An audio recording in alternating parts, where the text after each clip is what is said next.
زه تل په خپلو ځایونو کې تاسو ته ویډیوګانې کوم او درته یې لیږم چې تاسو ترې خوند واخلئ او ورسره په خوا کې کوم څه چې ماته ښه ښکاري او زه یې پخپله کوم تاسې ته یې هم وایم. عزیزانو،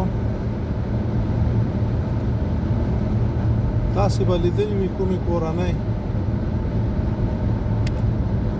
کوم قامونه کوم ملتونه چې یووالی لري، اتحاد او اتفاق لري،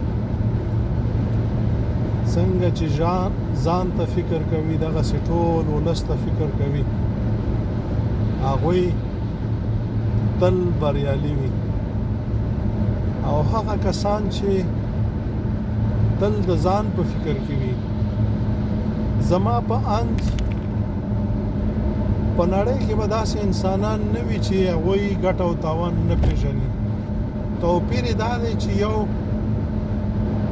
ګټه او تاوان خپل ځان، یوازې خپل ځان دپاره، او یو ګټه او تاوان ملي ګڼي، یعنی ټولګټې یعنی د کورنۍ، د ولس، د قام، د ملت، د هېواد ګټې ته دوی ګټه وایي. دوی خپلې ګټې د ټولګټو نه قربانوي. او ځینې خلک چې ګټې د خپل ځان دپاره بولي، د هغوی بېلګه داسې ده لکه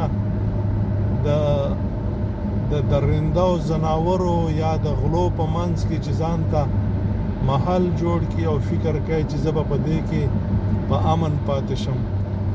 نو دا ناپوهي ده، په امن نه پاتې کېږي تر څو چې ته د ښو خلکو د هغه خلکو کې چې د هغه خلکو په منځ کې چې ستا په څېر وي ځان ته کوډله جوړه نه کړې. نو بیا دې کوډله وي خو بیا به ته په امن کې وي. ښاد، آباد، بریالي اوسئ. راځئ چې خپلې شخصي ګټې د ملي ګټو نه قربان کو، بیا به کار جوړ شي. دا څومره چې دا ځینې خلک موږ او تاسې په دنیا کې میلیونر او یا داسې دي چې په ګېډه ماړه دي ګورو، هغوی چې دي دومره ډېر څه نشي خوړی.